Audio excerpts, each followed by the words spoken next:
के साथ नाते नबी गुनगुना रहे थे।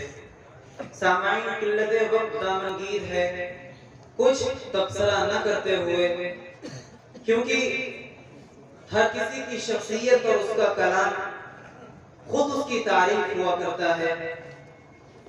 मैं अपने कलाम को तूल न देते हुए अपनी फहरिस्त के अगले नाम को आपके सामने पेश करता हूँ, जिससे मेरी मुराद हजरत मौलाना आसिम इकबाल साहब नदवी सदर जमीयत उलमा जिला सीतापुर हैं।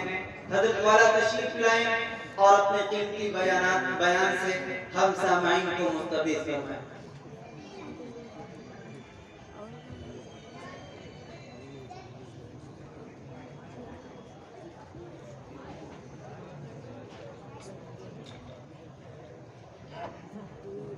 भैया तुम कुछ रास्ता निकालोगे कुछ?